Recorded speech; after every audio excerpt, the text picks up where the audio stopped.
Welcome to the Strong Life Coach Podcast, where we showcase stories of inspiring professionals while highlighting the universal principles of success. Today, I'm joined in the podcast studio by Mikaela Pflueger. Mikaela, welcome to the show. Hi, Derek. Thank you very much for having me. I really appreciate it. All right. So I'm excited to have the conversation. I'm excited to ask you questions and learn all about your story. For anybody listening in that knows nothing about you, I want to give them a little bit of a glimpse. Mikaela is a personal injury attorney who works on cases in California and Arizona. Within personal injury, her areas of emphasis are motor vehicle, bus, truck, motorcycle, bicycle, and pedestrian.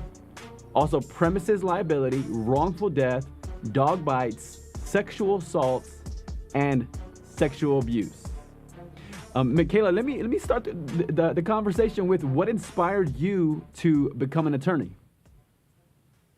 Honestly, my family. I was raised by a single mother who's a social worker and has just a bleeding heart for people. She is like that person that like never meets a stranger.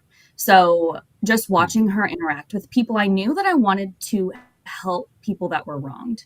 I didn't know exactly what field I would be doing that in. For a hot minute, I thought maybe I'd become a therapist. And just help people throughout their healing journey and really find strength within themselves. And then as I went to more schooling, I majored in sociology in undergrad and I loved it. But then there's a part of me that really wanted to be able to effectuate change and help people find their voice. And I kind of just fell into the law and it just clicked for me.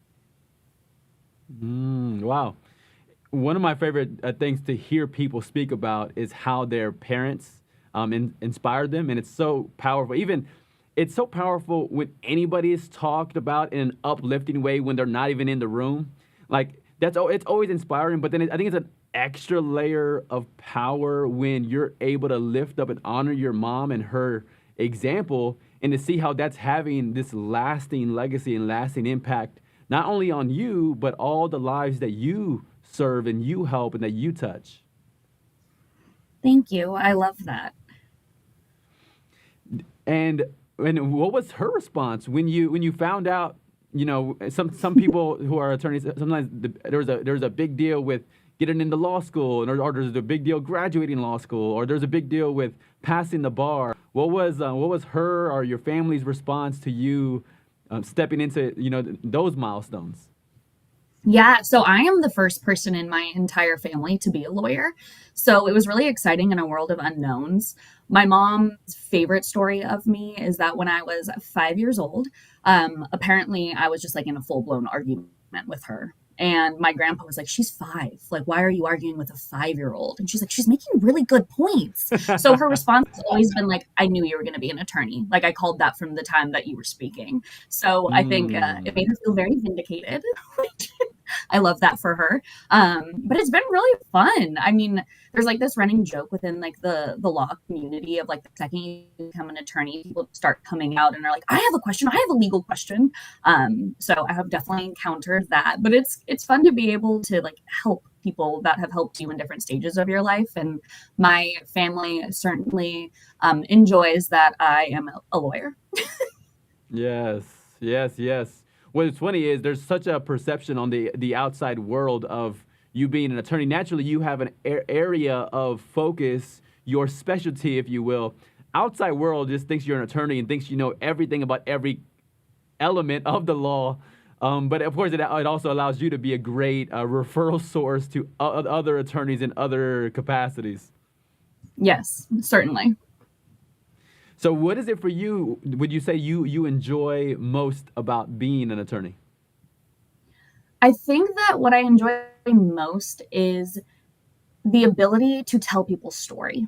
I think a lot of the time, like a huge part of why I wanted to become an attorney was just to give a voice to people, to help people find their voice, to help people know their rights and stand up for themselves. And a lot of the time with being a personal injury attorney, I'm meeting people at their most vulnerable. They've just been through something that most likely is the most traumatic experience they've ever endured.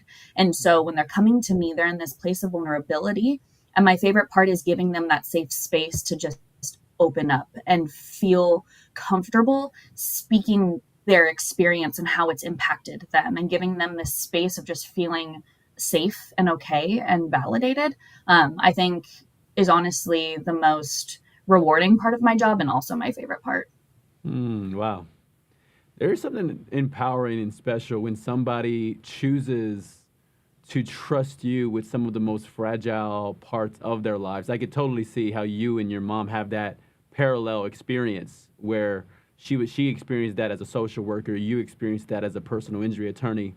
And then to delicately walk through that with people, I could see how the people skill, the compassion again, I haven't spent a whole lot of time with you, but the little bit of time with you, you have an empathy and a compassion that radiates from you, and I could see how that makes people feel more at ease. Again, no, I don't think anybody likes talking about ugly things from their lives, but when somebody is in a position to do that, and especially in these personal injury cases that you're experiencing, it's so helpful that somebody on the other side does emanate that compassion and that empathy. Thank you. I really appreciate that. I think for me, like I always want to implement a trauma informed approach. And so what that means is you meet someone where they're at and you validate their experience. I think so often as attorneys, a lot of the times it's very easy to just like get caught in the motion. You know, you're asking the same questions, you're checking boxes of like, okay, they told me this, they told me this. But if you really take a step back, and it's like this person, this might be the first time they're telling their story. Yes. And if you're just kind of like, okay, thanks, next, and you're not addressing their feelings or validating the way that this experience has impacted them, I think that that can be really damaging for them as well, because it's like, well, I just opened up to them and I'm not being met with any kind of empathy or understanding. I feel like I'm just kind of going through the system with them, but I'm not really hand in hand with them. And I think there's a huge difference Mm. between the two. Yes, yes, I can totally see that.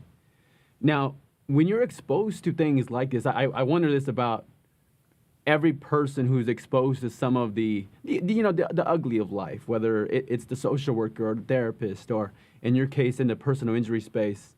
Is there a way that you aim to be not guarded, but you try to not get drowned by just the amount of problems you're exposed to, and it really is. It's like the amount of darkness you're exposed to, but then still being able to be a light in these spaces. Is there a way that you found effective for you navigating all of that?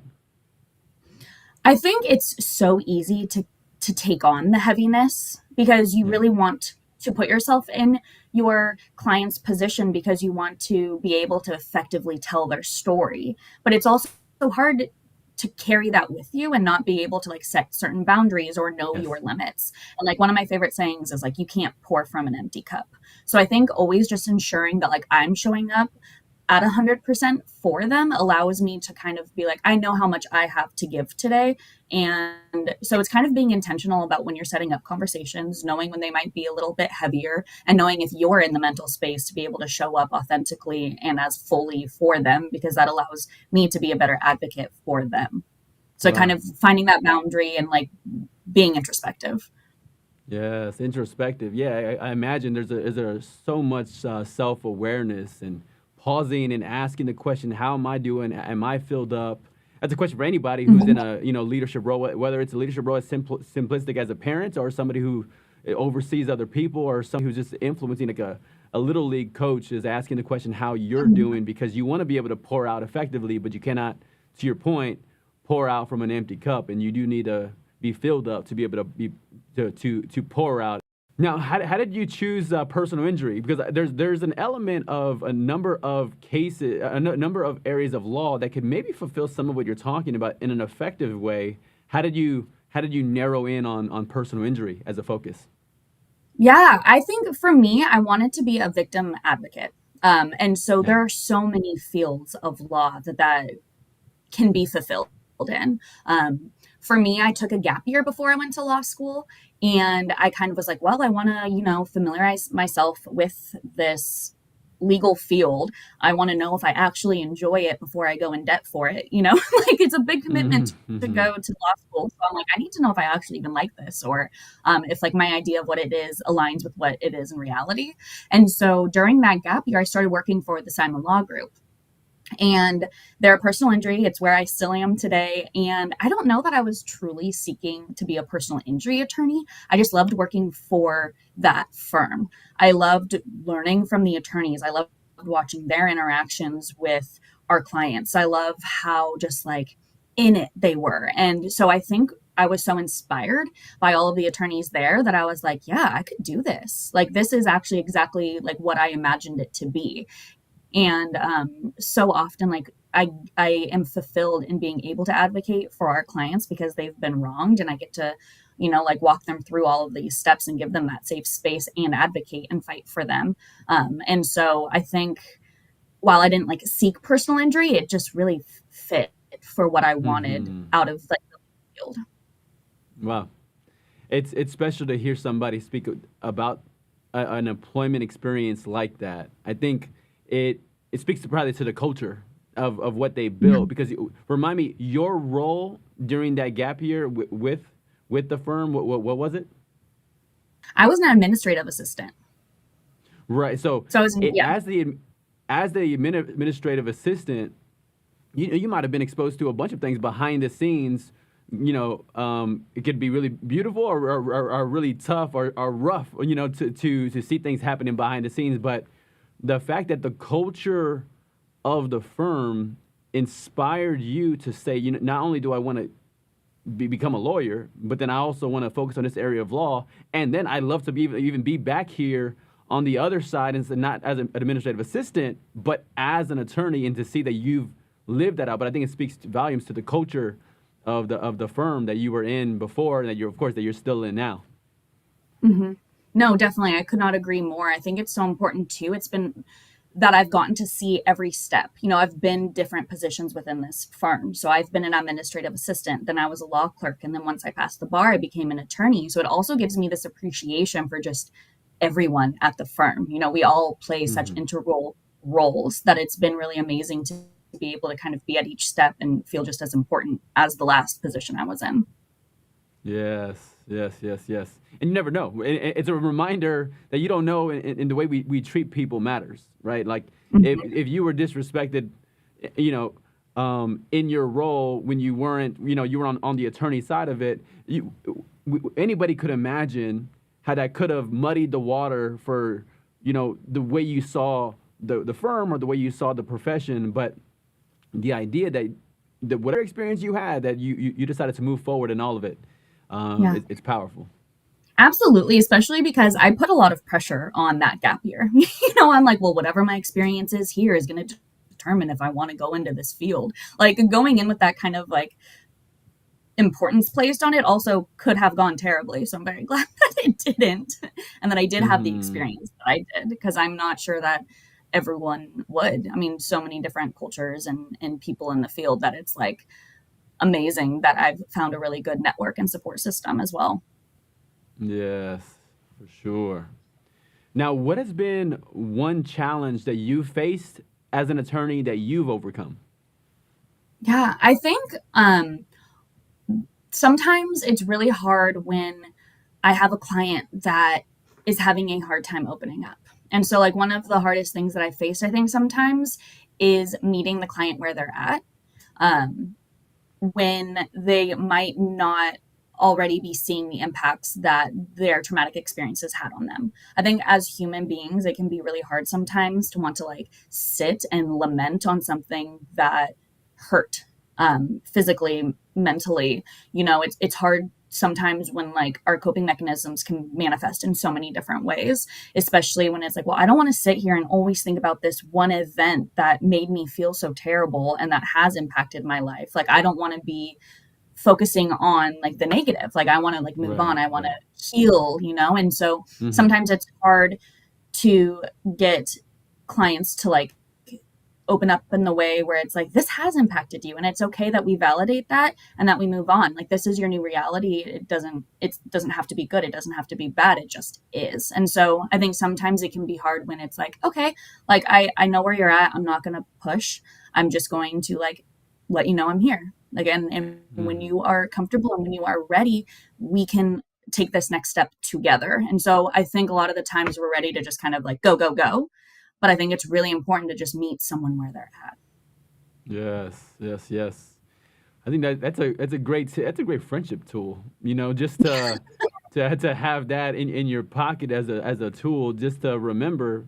Because it's it's one thing to experience victory together. I think that special bonds people together. But then it's also something else to share something really dark about your own story, Hmm. and then to have somebody listen with respect and compassion.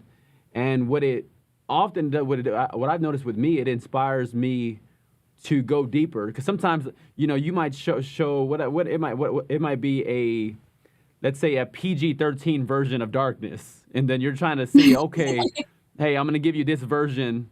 It's way worse than this, but let me see how you handle the PG-13, and then okay, and if they're irresponsible with PG-13, they're not getting rated R, and they're not getting beyond that as far as what's happened in the past. But I can see how valuable of a friendship tool that is to give people to extend patience as people have to sometimes grow to be comfortable with sharing some of maybe the worst parts of their lives. Absolutely. Absolutely. And I think something that is just so important is to be an active listener. I think so often we get kind of caught in this emotion of like listening until the next thing. And so it's like you're listening and then you might be listening for something that you can relate to, or listening until you get to the next question. And so being an active listener and really just like, okay, I sensed some hesitation there, or like I can kind of like feel an uncomfortness coming from the other side. Like, let me explore that. Let me ask them if they feel like they're in a good place right now to talk about this. I think actually listening and it can be huge because it's there's difference between just like active listening and passive listening. Right, right. And then also like maintaining an element of a like that poker face seems to be relevant Mhm. with what you hear, because sometimes I'm in my experience with people, I think different roles that I've had along the way, for whatever reason, I don't know if it's the way my face looks or if it's something else, but people just have a tendency to want to tell me like really crazy things about their life. And learning like how important the poker face is, because like there's so many things that could happen at any one moment, and it's like you can laugh at the worst possible thing because you Mhm. think people are joking, but and it could really hurt the relationship and the connection you have with people. So that it was Mhm. that a process? Was that a process, or maybe even you learned that from mom with everything she was involved with, or talk about that, like the poker face and developing that and learning how valuable that is. Yeah, totally. I think innate in us, like we're reacting.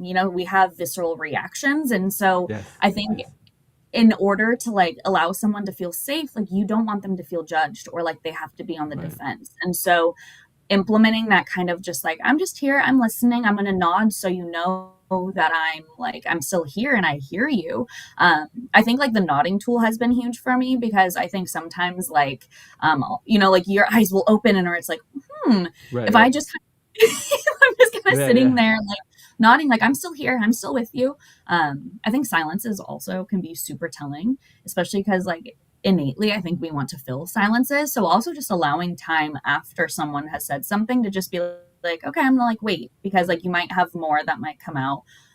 But I think the poker face, exactly how you're describing it, is so important. And it's just like allowing myself to like not be lost in the moment. So it kind of also goes Mm. back to like active listening, because if I am just kind of like sitting and then I tune in at different points and I'm just like, oh my gosh, really? Or it's like if I'm actively attuned to like what the person is saying the whole time, then it allows me kind of just like put myself in their position, or like not inputting my feelings. I'll be like, well, how did that make you feel? Like I can imagine that would Yeah. be difficult. Like, was it for you? So it's kind of allowing the space for them while not inputting any kind of like judgment or making them feel like they have to be on the defense. So definitely something that I have to be like actively trying to implement. Right, right, right. No, it's that skill though. I think that skill, even if it's just like a few deep breaths after they've shared something and Hmm. collecting your thoughts, and so I think the element, I think the it seems to be like every skill or every virtue that there's an extent where it can be um, area of weakness, empathy. Like, again, if I totally feel everything you're feeling, then it's like, well, somebody needs to be able to lead us into where we're trying to go, especially again on the personal injury side. But but yes, and I appreciate you talking about silence as well, where different people have different comfort levels with silence and tendencies to want to fill, every gap, as opposed to sometimes just breathing in that silence. I know, and my wife and I were on different pages on that. I I. I probably enjoy more of the silence if we're with another couple and we're having conversation. She again, no fault to her, but she often does want to fill the silence, and there's times where I often want to like let it sit for a minute and then move forward. But anyway, Yeah. all that to say That is literally is like my favorite point that you get to in a friendship is when you guys can comfortably sit in silence. I love that. That's when I'm like, yeah, we're close. Like we got a good thing going here, you know. yeah, We're not right, right, like, right, right, right. Yes, no, I'm with that for sure because it's like I think it communicates to me at least. It's your presence is enough. My presence is enough, and our next thought will come to us when it comes to us, even if it takes a little while for us to get there. absolutely. And I think it's so important also that we allow ourselves space to process, especially like when we're having like heavy conversations, to just kind of sit there and think about like, okay, what did I just say? Did I get everything out? How am I feeling right now? Like, can I go deeper or was that all that I can handle right now? And you're not allowing someone the time to really go through that and check in with themselves if you're constantly go, go, going. Yes, yes, yes, yes. And then there's a human nature too. Maybe the first one or two times around to paint ourselves in a better light. And yeah, I don't know. And then so the reality though, I imagine it could be with the situation you're facing when it comes to legal. There's legal ramifications to exactly what took place. So yes, sometimes people are victim, and I don't want to put a percentage on it. I don't know. It's 80% victim, but they did 20% something wrong too. But then for them to be comfortable, not just to tell you what was the wrong thing that was done to them, but also to be upfront about any kind of fault of their own that might have contributed to everything that took place. So I imagine there's levels. There's levels to the transparency that people come with. Absolutely. I think human nature, like we want to paint ourselves in the most positive light, especially when it's like Mm, your first interaction with somebody. Um, yeah. and so, like, I think sometimes, like with that, I know I have to implement patience because it's like, when you're like dating someone, they have like a 3 month rule where it's like, you need to date someone for longer than 3 months to really see their true colors because that's when it's like too exhausting to put up a front. Um, it's like having the patience to be like, okay, this person needs to trust me. Like I have to earn that.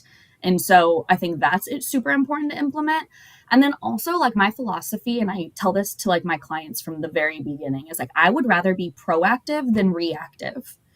If something happened that maybe you're not proud of or you don't know if it's going to look great, like I need to know that so I can get in front of it because Yes. chances are opposing counsel is going to find that out. And I would rather bring that to them and come up with a plan as opposed to them blindsiding me. I'm learning this and now I have to be on the defense and now I have to be reacting and now I don't have time to be in front of it and think out this process and this plan. And so I think always just Mm, like explaining that to clients and still checking back in.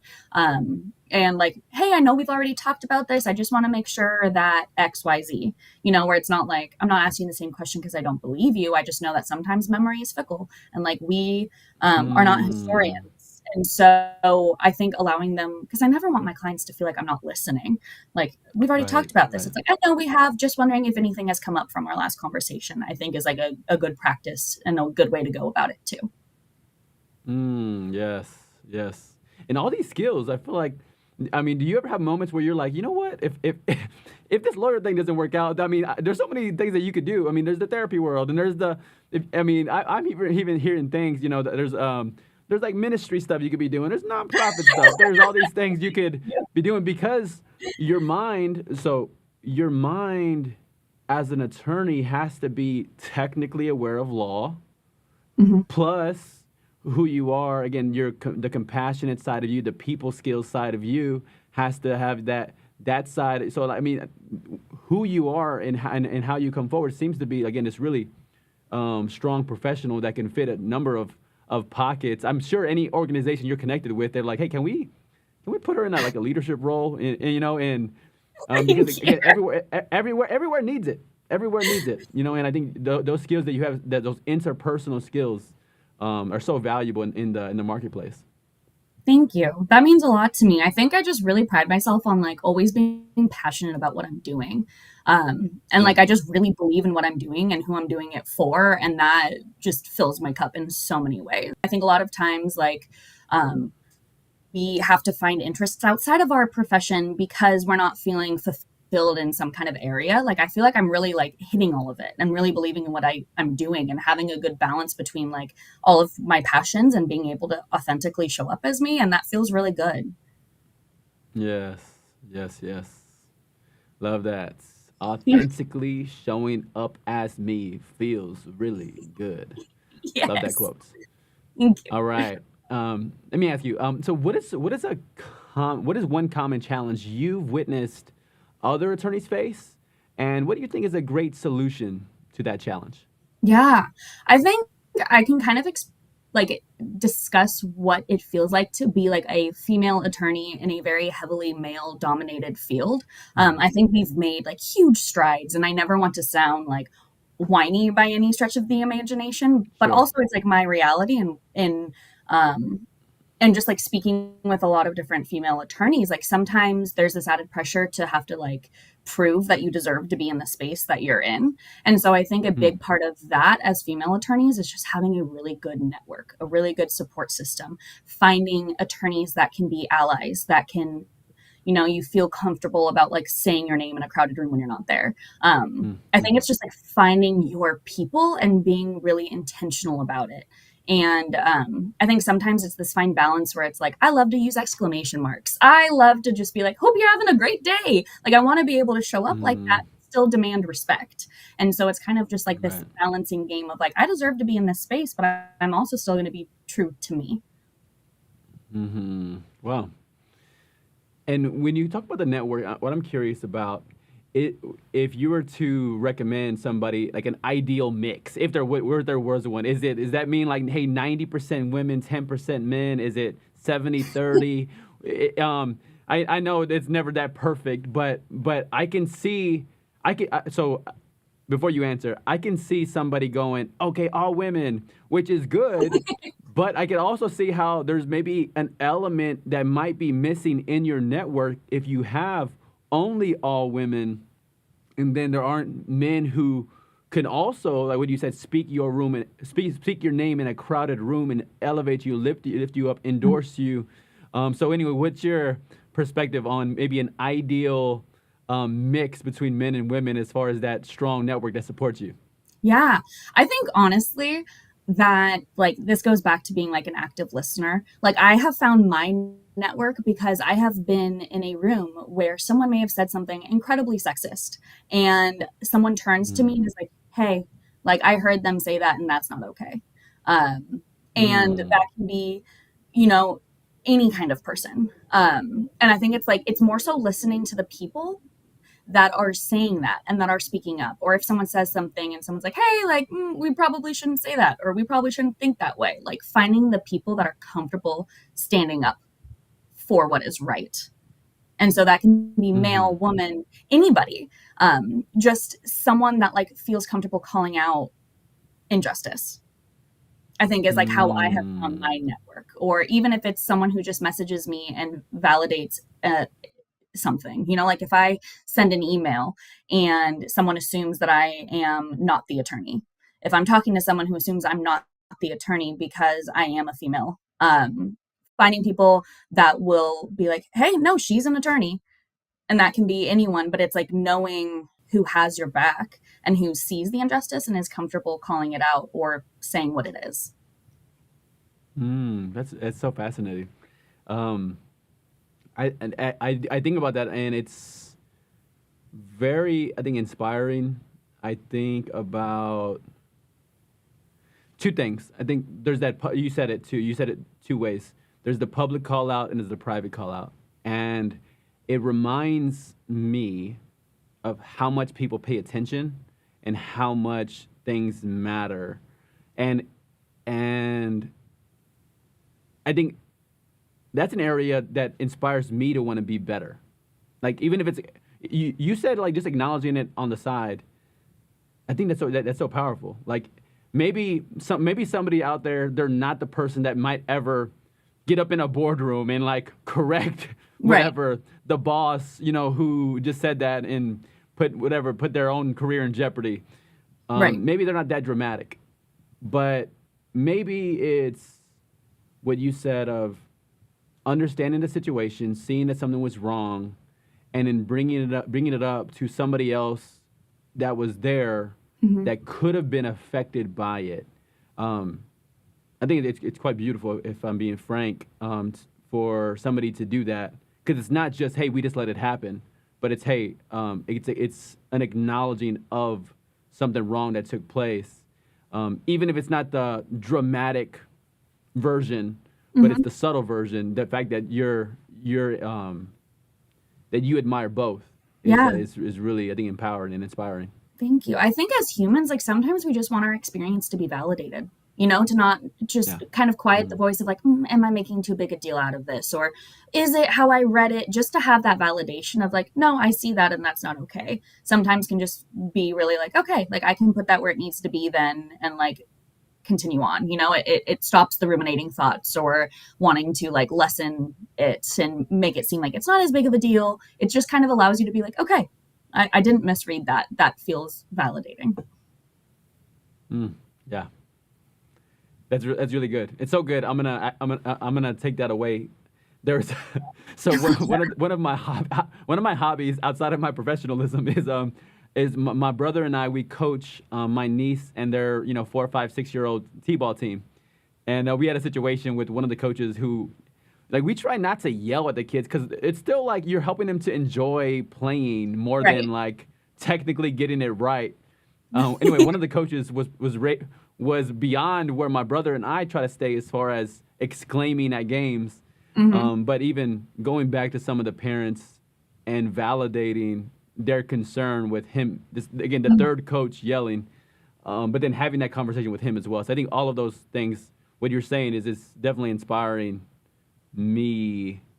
Um, that theme that I think is kind of weaving in and out of your answers, that validating people's experience and staying there and being there. So anyway, thank you Yeah. for that. Thank it's very very helpful. Of course, I love that. I think like sometimes we just don't want to have to be placed in a position where we're trying to convince someone of our experience. Like it doesn't have to fully Yeah. be your experience. We all show up in different ways with different backgrounds and different histories and different triggers. And so the way someone experienced it might not relate to you or how you saw it, but at the end of the Right. day, that is how they feel about it. And sometimes if they're placed in this position of having to convince you, that's exhausting. Right. And I could see how me having the conversation again as one of the coaches or the leaders on the team with that, in some ways goes better than one of the moms who's expressing the worry or concern to me privately. Totally. Um, and but yeah, anyway, oh yes, yes, yes, yes. So thank you for that. I think it's very, very helpful to hear. Of course. Um, so the next question I have for you is, what has been the best way to attract new clients to trust you with their personal injury case? Yes, I think just creating a safe space. I think telling someone that you're on their team and you're there for them is so important, but it's also important to show them. And I think a huge part is just like leading authentically, being transparent. The legal field is such an unknown to so many clients. Like, it's most likely their first introduction to it, their first experience with it. And I think so quickly we just kind of like start going through the motions because like we're in this every single day that we forget to take the step back and explain the process to them, to bring them along the process. And I think at the end of the day, the case is the clients. It's their life that's going to be impacted. And we may have X amount of cases, but this is their only case and they deserve to know what's happening throughout it. Like my goal is to not have my clients text me and be like, hey, like just wondering where we're at, just wondering what the next steps are, just wondering, where the process is, what's still left to do. I want them to always know and be a part of it and be updated, even if I don't have updates, because sometimes the justice system moves really slowly. And so telling them like, hi, I don't have an update. I haven't forgotten about you. We're just still waiting for this to get filed and submitted, and things where it's just like allowing them to know that they still have a hand in their case. And I think that when I can show up for somebody, I think the best kind of like referrals are like word of mouth. It's like if someone goes through something traumatically, then it's like, hey, like I had a good advocate for me. Like they showed up for me. I appreciated the way that they handled my case, how they treated me, how they had the safe space where I felt comfortable opening up to them. I think those are the best kinds, and the best way to do it is just, being proud about the way that you're showing up and what you're doing. And then I think things kind of just fall in place from there. Yes, yes, yes. Now, something you said earlier, early in that was the idea of showing up authentically, and sometimes that could be a challenge within the field. What are some examples of somebody who shows up inauthentically versus showing up authentically? Like, how would you kind of delineate, like, when somebody's doing it right versus somebody's really they're not, they're so off. So how do you delineate between the two? Yeah, I think honestly, their intention, uh, why they're doing what they're doing. Are they trying to get a good review, or are they trying to advocate for this client? I think where you're coming from and what your end goal can drive so much of the way that you present, where it's like, I'm being nice to this person because I want them to feel safe versus like, I'm being nice to this person because I want 5 stars on Yelp. It's like, I think your intention of showing up is so important, because I think we can read authenticity. We can read who's being genuine. We can read that on like a human level. And so I think why you're doing what you're doing can bleed into a lot of the difference between the two. That's powerful. To purify that intention and to get that intention right. Now, I am curious in that regard, because part of the personal injury world, it's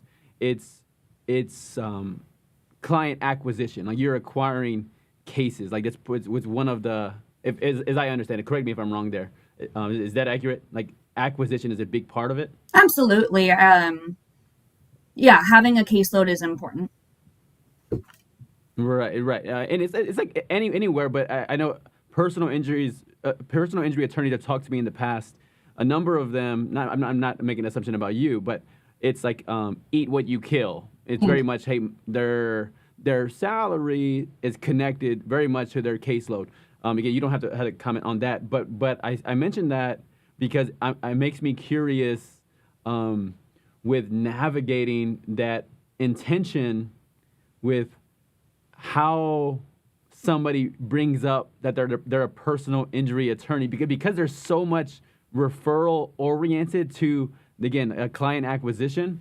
Like how you navigate your social interactions, and when do you actually bring it up that you're an attorney? Is that some people it's early as possible for the benefit of everyone involved, but especially because your livelihood could be dependent on your caseload. But some people are like, hey, I want to hold back that I'm an attorney for as long as possible because I want to be whatever normal for as long as I can be before they find out that I'm this thing over here. Yeah, no, I definitely understand what you're saying. I think to create a connection with somebody and show them what I can do, as opposed to like feeling like I'm selling what I can do. And so, I mean, I'm honest about Hmm. my profession, because I think a lot of the time, like even when you're making small talk with people, it just comes up. It's a very easy question of like, oh, what do you do? Yeah. Hmm. But I mean, I'd be lying if I Right. didn't say I don't give a caveat of like, but I'm not an ambulance chaser, where it's like, but I really believe in my clients, and like I totally give caveats like that, right? Because I almost feel like I need to like, like not justify my role or what I'm doing, but also show that like I believe in what I'm doing. And I don't know that everybody is always so lucky. Um, but I think Hmm. me, like I'm always just like an action before words. I just always want them to align, but I like to show people who I am, not just tell them. Yes. Love that. Show people who you are and not just tell them. It's that old adage, right? Actions speak louder than words, Absolutely. and how yeah, it's still true. Um it's an old adage for a reason because it speaks from one generation to the next. Hmm. But no, respect to you on that. Thank you. Now, what advice would you offer someone who is just starting their career as an attorney? To know your why. I think that that is the most important part about being an attorney, because there are days that are hard. There are times that are just heavy. But if we can just take this step back and just like know, why am I doing this? Why do I believe in what I'm doing? I think that that is so powerful, because sometimes it's really easy to fall out of alignment with that, to just be so engulfed and all consumed by the stress that you're feeling, or the just like the inundation of like minuscule tasks sometimes can feel so heavy. And so to take that step back and just be like, why am I doing this? Because it's like, it's for a purpose. So to know your why and to always like reconnect with that is so important, because if you're going through law school, like there are periods that are so hard and times where you're just like so tired and you don't know if you can keep doing it. But if you take a step back and you're like, why am I here? Why did I choose to go to law school? And kind of reconnect and realign yourself with that why will be so important throughout your entire career. Yes, yes, yes. No, I love the theme. I think there's yeah, knowing your why. I think um there's a chapter I wrote in which was this idea like you magnify a motivation that matters, right? Like it's this Mhm. idea that each of us are driven by something, and you could tap into that. To your point, it's so important during the difficult, hard times of why am I doing this difficult thing that's right before me? Well, I'm just going to tie it back into that big picture vision Mhm. of my why. So what's yours? And I imagine it's already popped up several ways throughout our conversation today. But what's your why that keeps you centered? Give people a voice that don't feel like they have one. And I want to lead them to find their voice, to find what they deserve, and to stand up for that and to advocate for themselves. I think that is like the most amazing lesson that we can learn as humans. Mm, yes, yes, yes. Praise. I like it. Thank you for that.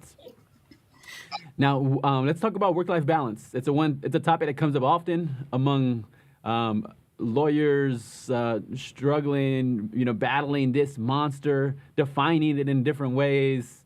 For you, what has helped you establish work-life balance as an attorney? Yeah, I think it's honestly going to be a lifelong trial and error, truthfully. um, but I think for Mm-hmm. me, like, so my fiance, he's also an attorney. And so we both are just like so, Mm. like fully engrossed in our work and what we do and who we're doing it for, that we've had to really try and be like intentional about the time that we create. So it's like we're both very like incentive based. So it'll be like, okay, this Thursday we know we have a date night, or this Saturday we're going to go to the beach, or just knowing that we have things to look forward to, which almost like incentivizes you to get your work done a little bit sooner so that you don't have to work late on Thursday because we know we have date night. It's like building in things where it's like, this Mm. is calendared, this is happening, we're doing this. So it's kind of like even just like structuring your free time, which sounds a little silly, but just like knowing that you have this carved out time for you, setting boundaries, and communicating those boundaries where it's like, okay, after this time, like my phone is on do not disturb my time that like I'm protecting for myself. And sticking strong with those boundaries, I think is so important. And just kind of like constantly checking in with yourself, introspection. Sometimes I'm like, "No, I'm feeling tired. Mm, Why?" And then if I take a step back, I'm like, you know what? I didn't go for my morning walk today. And that, threw me off. So I'm mm, going to prioritize that tomorrow. Just kind of always like feeling comfortable with like knowing where you're at. But you have to like intentionally check in with yourself. And I mm. think sometimes that's the hardest part Yes. because we just go through the motions. But Mm, taking the time to just be like, why am I feeling this way? Or am I feeling good? Are we good? Is just important to kind of ask yourself. mm. So been trying to implement and Yes, practice yes. that a little bit more. Yes.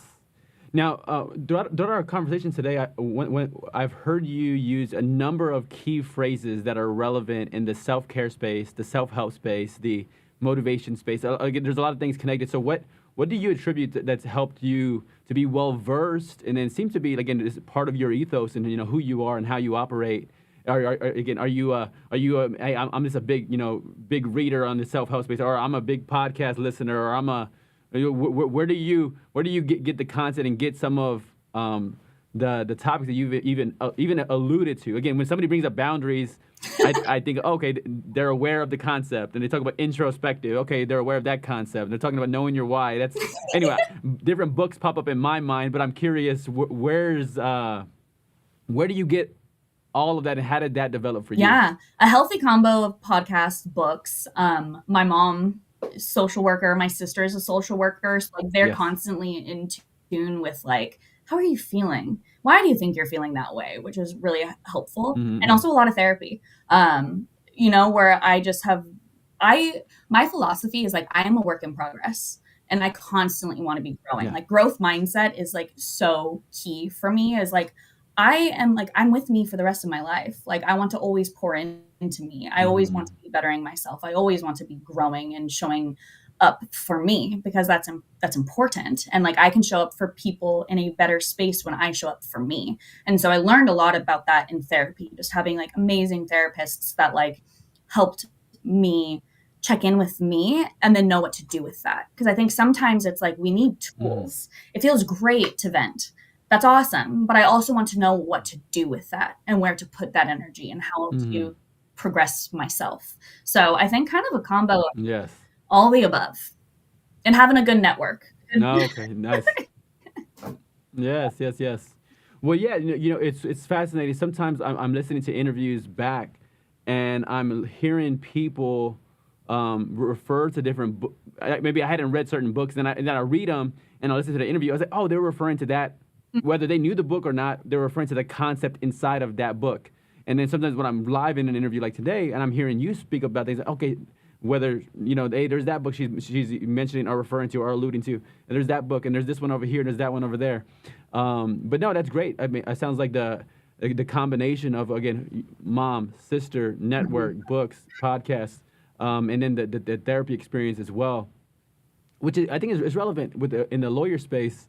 Is there any advice you give to people of knowing like when they've found a good a therapist, and what that looks like and what that's been like for you of when you've got a good one versus maybe a not so good one? Yeah, I think like this is kind of how I operate with like friends a lot of the time too, is like when someone is coming to me where it's like, hey, I really need to talk to you about something. I'm like, yeah, what do you need from me? Like, are you trying to vent or do you want solutions?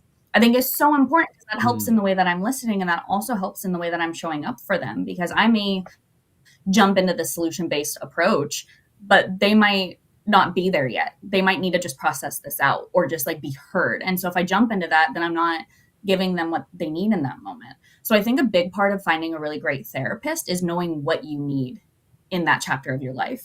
You might be in the venting stage.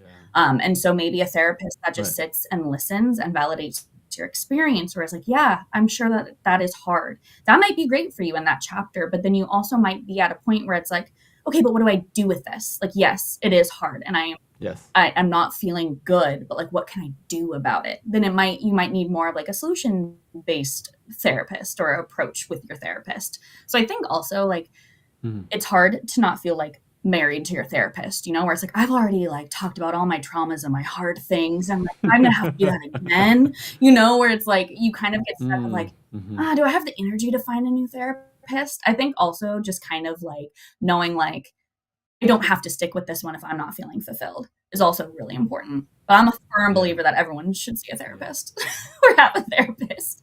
Yes. Yes. Well, it's there's so much value in it with even the first part of what you were describing of what you're looking for or what do you need, Hmm. and is it somebody who just happens to be outside of all of your social circles who you can go to? Because Hmm. sometimes I know in my life when my social circles overlap so much, it's like, well, if how can I possibly practice confidentiality if this happened in the church world and then I tell this to my family, but then they overlap, or then I tell this to at the t-ball team, but they're also in my family, so these overlap, so I can't, Absolutely. so then, but to be effective with confidentiality, it's like, okay, well, the only place where I can go to have a fruitful conversation, to have somebody who listens Hmm. external to all my social networks is in the therapy space. To know that if I'm going for that, that's fine. Or if there's a goal that I'm trying to have the therapist help me, my therapist helped me to get through one of the blocks I was having with writing my second book. So then that was very, very helpful. With we were just going through strategies of what was holding me back. So anyway, all that to say is I think it speaks to the point you're making, and it speaks to people who are listening. Sometimes you feel like I can't speak about what's going on while upholding confidentiality for all of the people involved. Absolutely, which I think is important too when you're talking to someone who like may be a friend. Like I know if someone comes to me and wants to talk about someone that I know, I'm like, I cannot be an unbiased party. Like I cannot be objective. Like I know Mm-hmm. too much, or like I'm going to insert my own opinion. And I also sometimes don't want my opinion to be swayed on someone. Like I might want to like holistically, like see someone in the way that like I experience them. And so I think also kind of like being around people that like if someone comes to me, I can say like I'm not objective. Like I think you might need to talk to someone that doesn't know that person because what you need I can't give you. And I think that's so important too. Mm. Yes. That's so good. That's so good. I immediately thought of the situation. This might have been like 10 or 12 years ago, but a friend had came up to me and asked me for advice about this girl he was interested in. Another guy, I knew this other guy was planning to ask that girl to be his girlfriend that weekend. And I knew that information on both sides. And it's like, I can't say anything. It's not my place to say anything to guy number one, even though I know the girl he's interested in is going to have a boyfriend, I think, by this weekend. And then afterward, guy number one comes up to me and like, hey, bro, like, why didn't you, like, whatever, like, help me? And I was like, what did you want me to Like do? I was really Like, short circuiting. I knew too there was, much. right. But it's one of those things where, again, when those networking circles overlap, Hmm. it can be problematic and really, really helpful to have somebody external. But you brought that up in a really articulate way that I think captures it, which is even the idea of I want to maintain I forgot how you said it, but the experience or the perception I have of that person without somebody else soiling it or Hmm. muddying it. It's like I want to keep that, which, man, that's that. Like the idea of that is super liberating. Oh, like I want to keep that because again, when you have friends of friends, then it's like that could get ruined so easily when you know stuff. So Absolutely. yeah, I'm gonna have to listen to that part back and really let that sit in. But yeah, that was powerful. I like it. I like it. All right. Let me ask you: if someone was listening to the episode and they could do anything to support you, what would that be? I think honestly, coming from like a place of understanding, where I think sometimes like I wish that I could pour more into friendships. I wish that I could pour more into family. I wish that I um could text my friends back faster or answer a call, Yeah.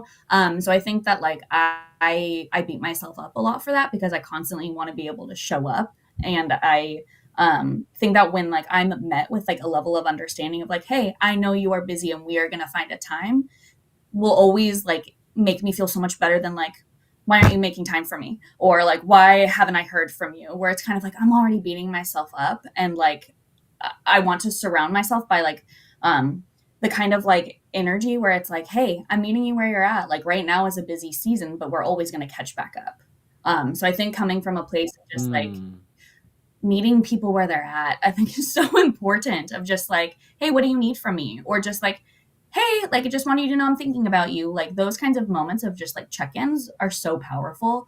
And I think so often like we'll think about someone like, huh, I wonder how they're doing. But then like we don't take that like extra step of like texting them and being like, hey, I'm thinking about you. yeah. Like I don't need anything from you. I just like I'm just showing up and letting you know that like you're in my thoughts. Like I think that's powerful. Like I Yeah. got a text the other day from a friend that was like, Mm, "Hey, I was just talking about you and saying I missed you, and I took the time to actually text you that I miss you." And I just read that like, "Wow, that's mm, awesome!" Because I had been thinking about that friend too, but I didn't reach out because I was like, "Oh, I don't have the time," or I don't know, mm, where it was kind of like, "Wow," like that was super. yeah. Just I was like, "Wow, I want to implement more of that." Yes. Yes. That's good. That's good. I know there's an element of like you going through a phase of training people how to be with Mm. you, and then training. And then sometimes some people don't like the phrase. I'm like, I like the phrase. Again, somebody could not like it. They're like, oh, training is like pets or dogs. I was like, no, like I believe in training in general. I believe in training in my marriage, training my wife training me, training my friends how to be and how to operate. But then also letting them knowing how much the check-ins matter Mhm. when sometimes the time is different. And my wife and I have this discussion often because we're often in in leadership roles with whatever we're doing. It kind of just happens organically. Sometimes we try to stop it from happening, but it just sometimes will happen. And then so people respond that way. For example, is they'll if the friendship is going to happen, sometimes it's dependent on us, which is okay because we're intentional with our time and all that, and we're okay Yeah. with that. And I could see how the value of that piece that you mentioned is even when people know that you're going to initiate with them to set the time up, those little check-ins here and there, just to communicate that you're being thought Mhm. of, is very endearing and heartfelt. Yeah. Now, if someone was listening to this episode and could connect you with your perfect referral partner, who would that be? Where would they be? And what do they do? Yeah. I think honestly, I love people. I love talking to people. I love hearing people's story. I love just providing a space where someone feels safe and open and heard. And so it would be someone that just is like, hey, you've been through a lot, and I have someone that can help guide you through it. I think that can kind of come within any field in any space. So I Mm, think people that just like have a good radar for people and like want the best for somebody and want them to have the best advocate that they can have, or the best kind of like empathetic listener, or the best kind of person that even if it's not a personal injury case, or even if it's not something in my field, that I can just like be someone that just validates their experience, I think is so important. So someone that has a story that needs to be told or heard or validated, I think is what I strive to be able to provide for people. nice. I've never heard somebody answer it that way, but I like it and respect it a ton. Yeah, now it's a different way to think about that question. Because right, there's certainly been personal injury attorneys are like chiropractors or personal trainers or and then but yours was like perfectly I think about who you are and what you try to represent. Again, that space of somebody you can listen to or be there and support and compassionately connect with. So anyway, I appreciate you throwing me that curveball there of an answer. Um, all right, let me ask you our final question of the day. What are your favorite qualities of your favorite people? So many. I love my favorite people. I think their heart, their mind, how they show up for people, the kind of space that they create for their people, or even people that they don't know. leaving like living non-judgmental lives, where they allow people to show up as themselves, and in a space where it's like, hey, like you deserve to be authentically you, and like I want you to feel good in this space. I love surrounding myself by those people. I think always like having the motivation to like want to better themselves and want to better the people around them. um, those are a lot of the qualities that I love in my people, is just like the kind of environment that they create and how safe they make you feel, and always like push you to Mm. grow you and invest time in you. And getting to do that all alongside each other has been really special too. Oh, yes, yes, yes. So to everybody in podcast land, if you're wondering, how do I become somebody who exhibits their favorite qualities and maybe even become somebody else's favorite people? I think Mikaela gave you a few qualities there to think about. One is to be authentically you. Two, she mentioned growing yourself and wanting to help grow the people around you, and to make people feel safe. I think anybody who's embodying those qualities, I think job well done being a human if you can do those. So, Mikaela, I just want to say a big thank you. I think, of course, thank you for your time, but for all of the insight, all of um, the fitting, I think, inspiration, the empowerment. I think you helped me personally as I was navigating things that you were sharing. You gave words to different ideas and thoughts that I've had, and I couldn't quite put them together. I think you probably got like author, coach, speaker gifts in there as well. So I don't know what the future holds for you, but I'm looking forward to all you're going to accomplish. But again, big thank you for spending time with me on the show today. Thank you, Derek. I think honestly, like you ask such incredibly thought-provoking questions that like really allow me to be more introspective too. And there are a lot of questions really thought about, and you create a very organic space where I can kind of just like free think. And I really appreciate all the work that you're doing in this space too.